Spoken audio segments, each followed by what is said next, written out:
¿Qué tal? Bienvenidos a el curso Innovación Educativa en el Paradigma de Aprendizaje y Enseñanza. En esta sesión abordaremos,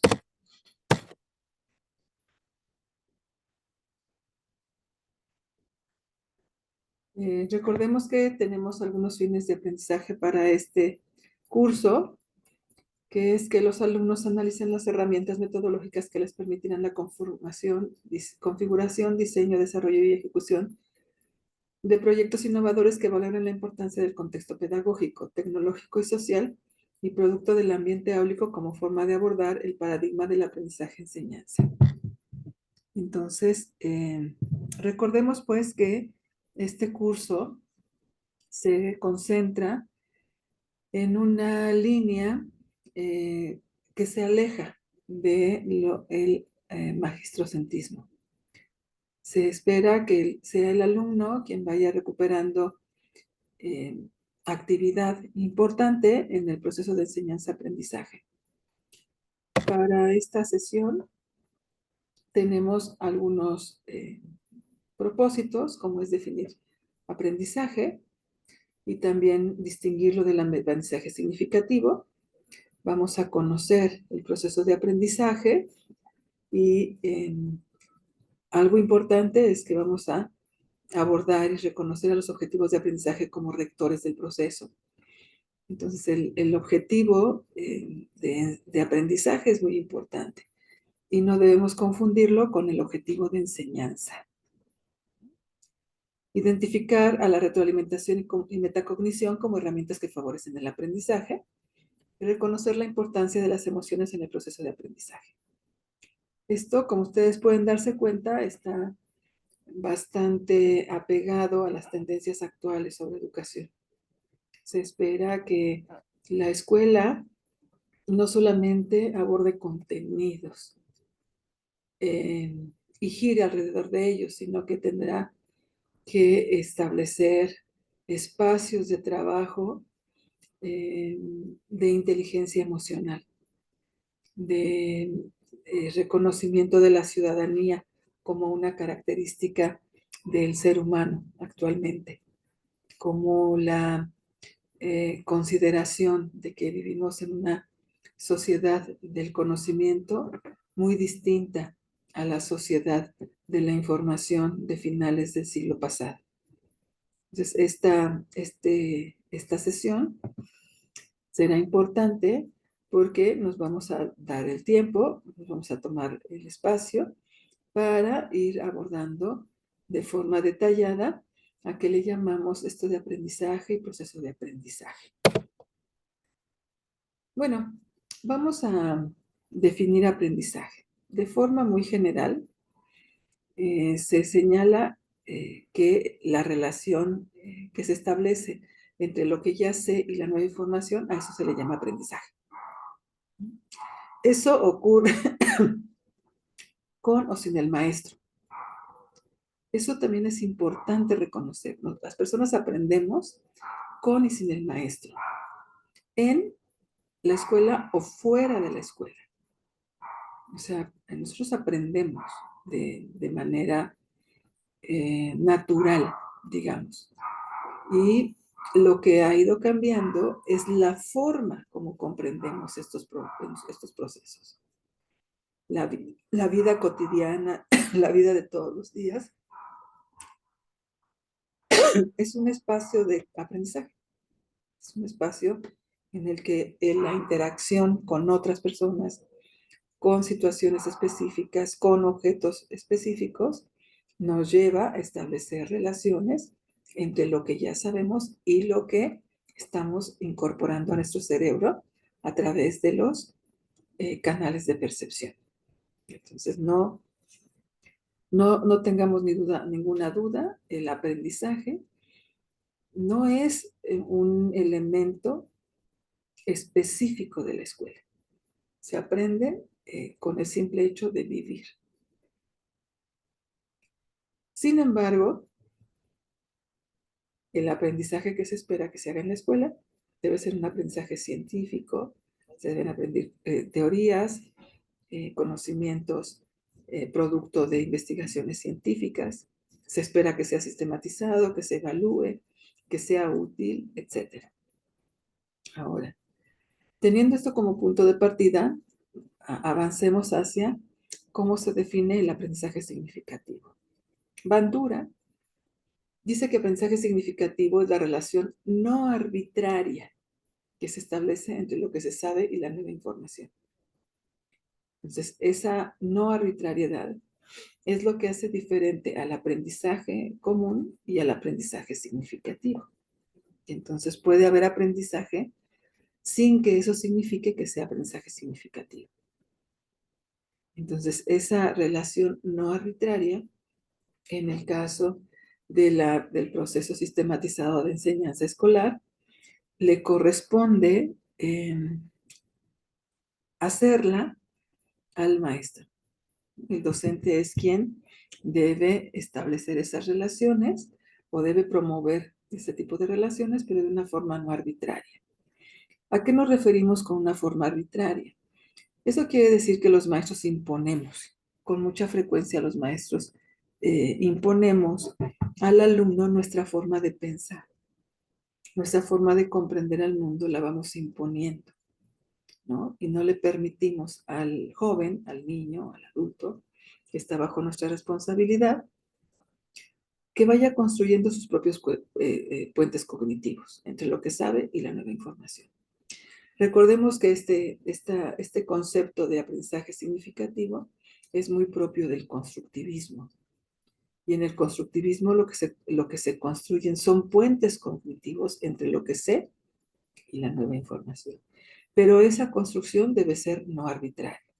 Es decir, no debo partir de la respuesta al alumno, sino lo que se espera es que el docente genere una serie de acciones sistemáticas, cuidadosamente organizadas, para que el alumno vaya descubriendo por sí mismo el significado de las cosas y le dé a sí mismo un significado para él, para su vida. Por lo general los maestros hacemos preguntas y les damos la respuesta a los jóvenes. Entonces, esa es una forma arbitraria. Y hay métodos de enseñanza arbitrarios, como lo es la exposición. La exposición que son las clases tradicionales, donde el alumno no tiene la posibilidad de dialogar con el maestro. El maestro establece la definición del concepto, establece lo que se debe hacer con él, le da un sentido en el discurso y eso es recibido por el alumno de una manera casi pasiva. Y decimos casi pasiva porque definitivamente cuando la información entra a nuestro cerebro por los canales de percepción, ahí tenemos recuerdos, tenemos experiencias personales, tenemos una vida propia que nos ha generado esquemas cognitivos, que es donde se arraiga la información y entonces le damos nuestro propio sentido. Es decir, tampoco podemos asegurar que la información que da el maestro, tal como él la dice, es adquirida o aprendida por el alumno.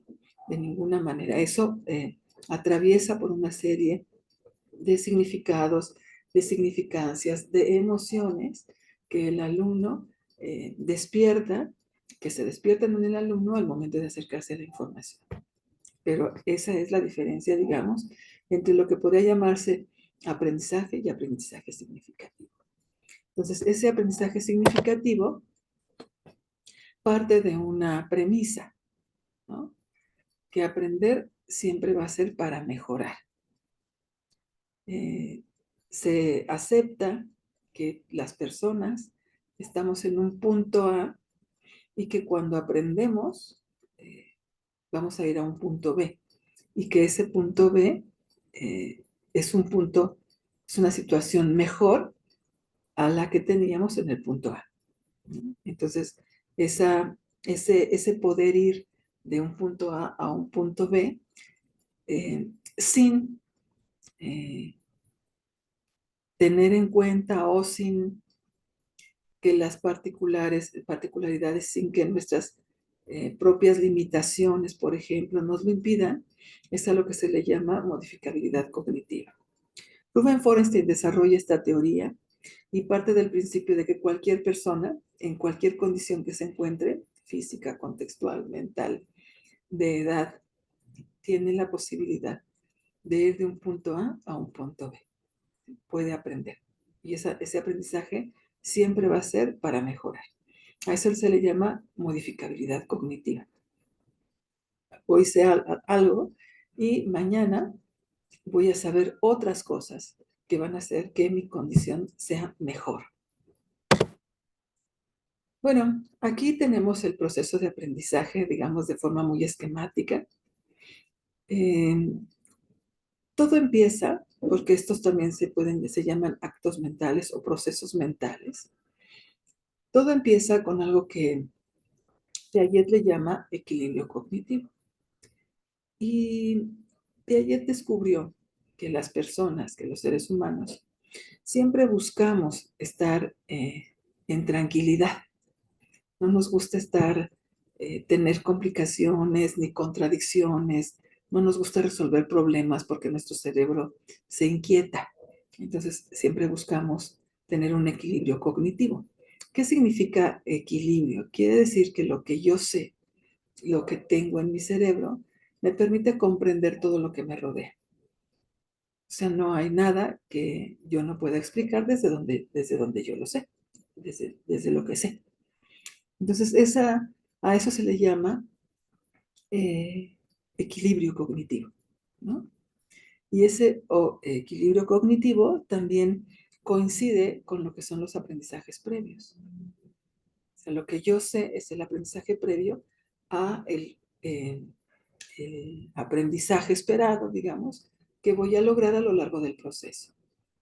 Y Vygotsky a ese momento de equilibrio, le llama zona de desarrollo real, porque es ahí donde estamos realmente. No tenemos que disimular, no tenemos que mirar a ver por dónde estamos. Esa es nuestra realidad, ahí estamos. Entonces, en la escuela, el maestro, el mediador, el acompañante, tiene la obligación de diseñar problemas lo suficientemente complicados que permitan que el sujeto experimente un desequilibrio cognitivo. Es decir, que con lo que sabe no lo pueda contestar. Puede ser una pregunta, puede ser un problema, puede ser solicitarle una actividad, en fin, presentarle las cosas de una manera diferente. Todo eso puede ser un problema. Lo importante es que el problema esté gradado de acuerdo a las condiciones reales del niño, del joven o del adulto.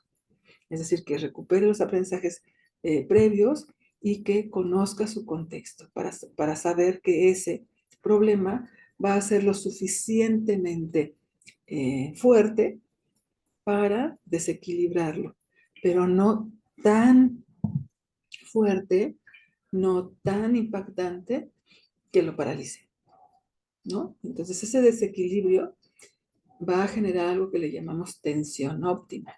La tensión óptima es esa necesidad del sujeto que va a aprender, que está aprendiendo, de buscar la forma de volver al equilibrio cognitivo. Es una inquietud, se inquieta, pero eso al mismo tiempo provoca que el sujeto ponga atención, favorece la atención del sujeto al problema, a lo que está aconteciendo en el momento. Entonces, es un momento donde se desarrollan, se tocan también emociones y sensaciones. Y van a llevar esas sensaciones y emociones, van a estar acompañando al sujeto que aprende a lo largo del proceso, ¿no? Se siente inquieto, lo emociona aprender, se siente desconcertado, ¿no? Tiene ira, ¿no? Le da gusto hacer las cosas, en fin, son una serie de sensaciones y emociones que también se van generando a lo largo de este proceso. Entonces, esa atención que le llamamos óptima es una inquietud, es una inconformidad que se genera con el problema. Y esa nos lleva nos motiva. Debe ser un problema que nos motive a buscar la información suficiente para resolver el problema. No un problema que nos paralice, sino uno que nos lleve a la búsqueda de información para resolver el problema, ¿no? Entonces, en ese proceso, como ustedes pueden darse cuenta, está la acción del docente. El docente diciendo, guiando, retroalimentando, mediando, haciendo preguntas, acercando materiales, concluyendo cosas, orientando el trabajo, favoreciendo el trabajo colaborativo, en fin, ahí se encuentra el docente en esta retroalimentación, que también le podemos llamar mediación. Entonces es muy importante, por ejemplo, identificar que la mediación no es lo mismo que una dirección. No es el apoyo que se le da al alumno, sino la mediación lleva a la metacognición. La mediación es un proceso que, aparte de hacernos reflexionar y aprender sobre contenidos, nos va a llevar a reflexionar y aprender cómo aprendemos. No solamente la metacognición no está encaminada a evaluar el proceso de aprendizaje, sino a fortalecer el conocimiento de qué ocurre en mi cabeza cuando aprendo. Entonces, el hacer preguntas mediadoras es lo que posibilita la metacognición. Entonces, el profesor debe buscar también la manera de habilitarse para hacer preguntas que favorezcan esta reflexión del alumno y no las confunda con preguntas relacionadas al tema. Entonces, ese momento entre el equilibrio, el problema, la atención óptima, la búsqueda de la información, toda esa parte de ir y venir en la información, en la experiencia de aprendizaje mediado, este momento Vygotsky le llama zona de desarrollo próximo. Zona de desarrollo próximo, esa es, ¿no? Ahora, si todo funciona adecuadamente, al concluir la sesión, al concluir el proyecto, el alumno va a lograr solucionar el problema o el dilema al que lo enfrentó el profesor. Si eso ocurre, entonces él tiene una sensación de éxito.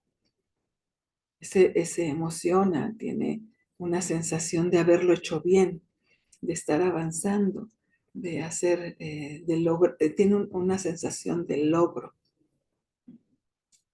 Entonces, eso permite que haya una asimilación de la información.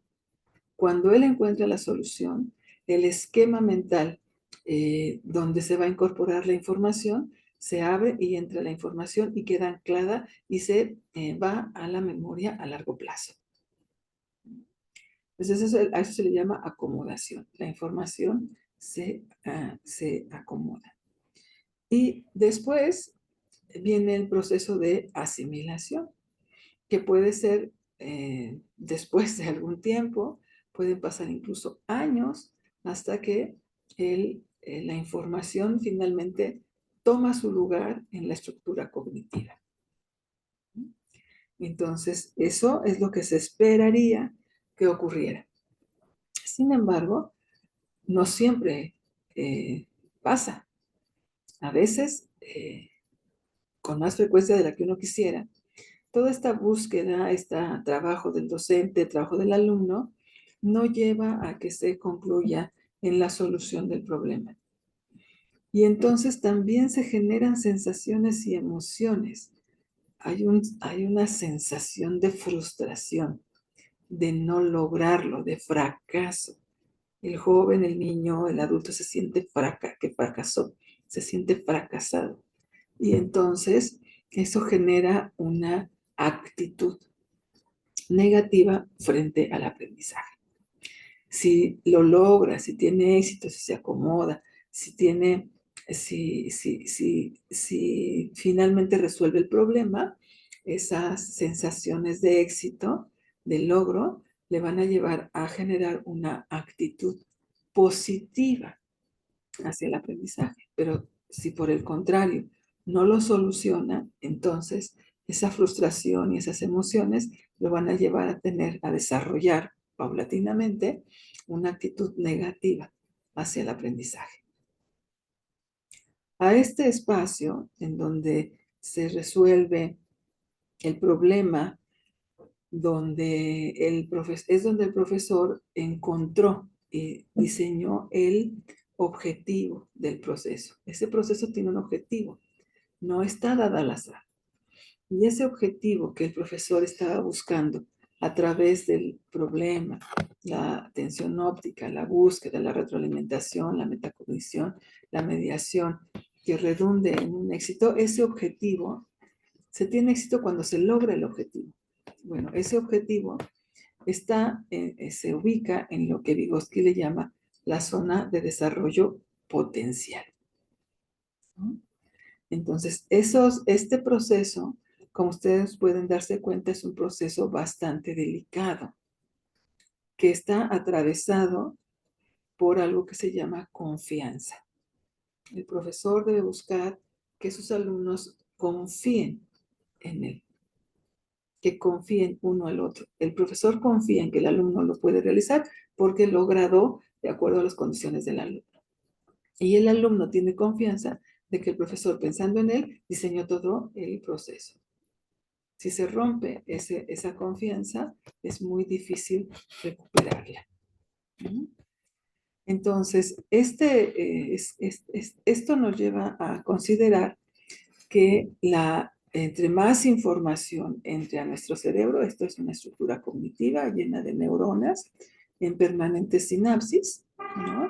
Entre más actividad cerebral haya a partir de la incorporación de información y aquí se procesa, entonces se tendrá mayor plasticidad cognitiva. Y la plasticidad cognitiva es muy importante, porque entre más plasticidad tengamos a nivel cerebral, tenemos más posibilidades de adaptación a las diferentes circunstancias y a la incorporación de más información. Sin embargo, cuando no hay esta actividad cerebral, se puede llegar o generar rigidez cognitiva. Entonces nos cuesta mucho más trabajo aprender, mucho más trabajo comprender lo que se nos está diciendo. Entonces la actividad cerebral nos va a permitir mantener una estructura cognitiva fuerte, sana, ligera, que nos permita ir adaptando la información que entra por nuestros canales de percepción. Si no hacemos esto, podemos estar promoviendo la rigidez cognitiva.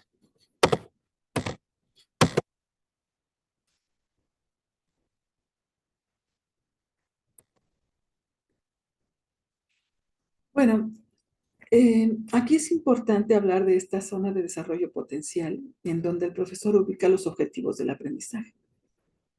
El objetivo es que el alumno aprenda. Es diferente a los objetivos de enseñanza. Los objetivos de enseñanza se usaron mucho a lo largo de los años 60, 70, 50, incluso los 80, se usaron mucho los objetivos de enseñanza. Y entonces eran objetivos como mostrar, ¿no?, al alumno tal cosa, generar espacios de trabajo para tal cosa. Entonces aquí, en este caso, lo que se busca es el objetivo que se tiene es que el alumno aprenda, que conozca, que identifique, que reconozca, que signifique, que moldee, que copie, que comprenda, que diseñe, que aplique, que lea, que subraye, en fin. El objetivo es objetivo de aprendizaje. Entonces pone el énfasis en la acción del alumno y al docente se le asigna el rol de mediador, dinamizador, facilitador del proceso.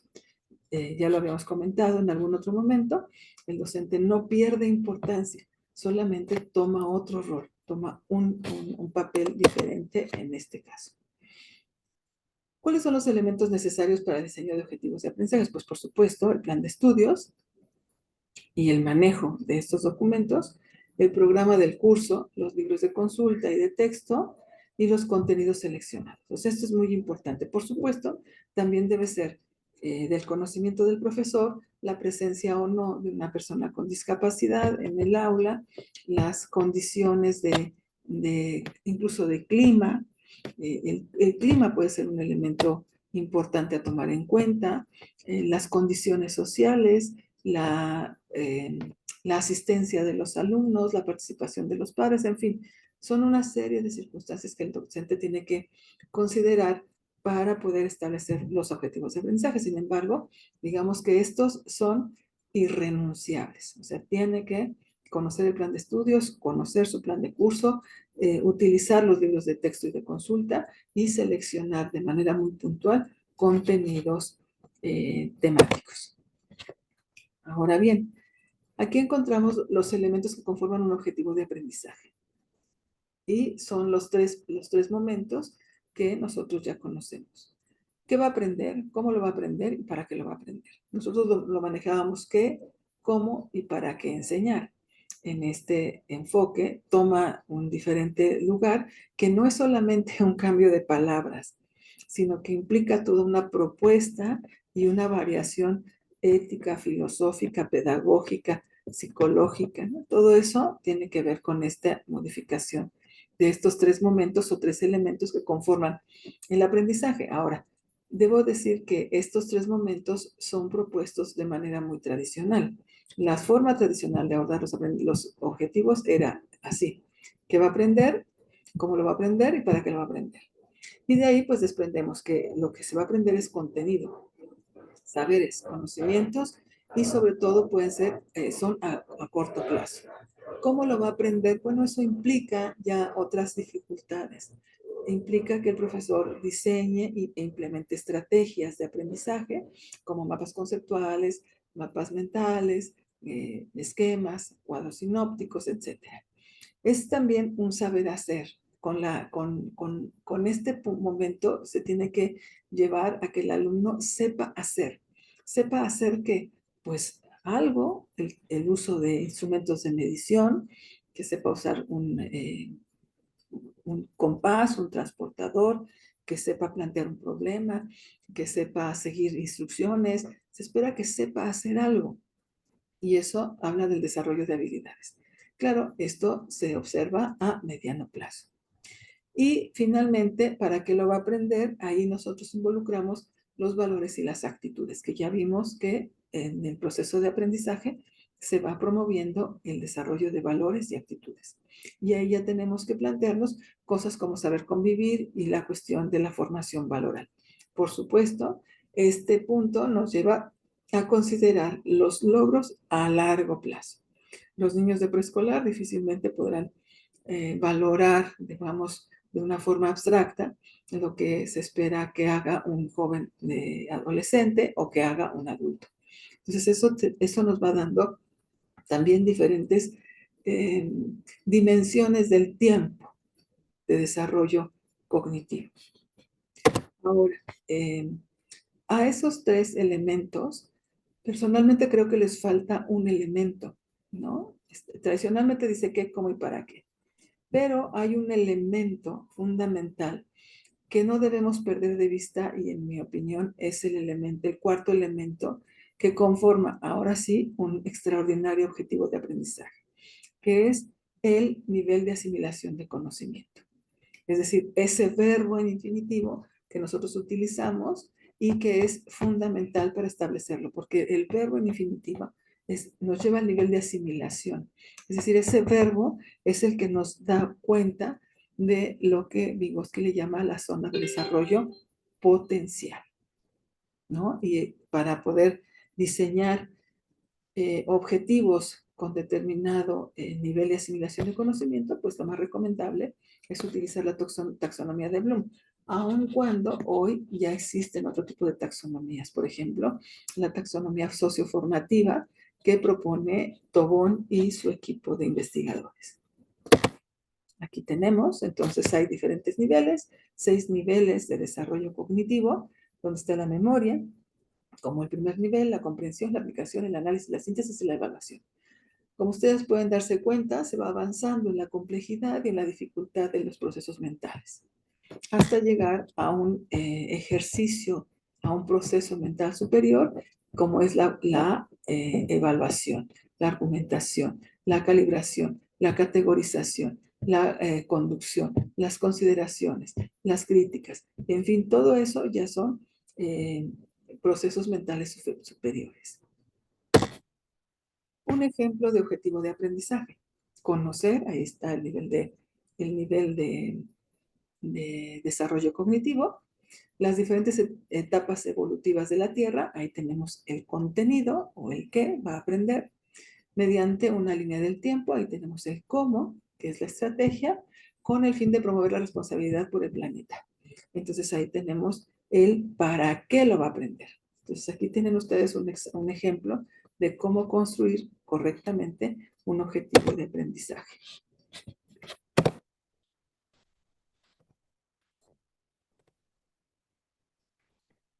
Ustedes van a poder eh, tener mayor información en estas ligas, ¿no? En estas ligas que les estoy dejando aquí para que ustedes puedan eh, investigar más, para que ustedes puedan conocer más.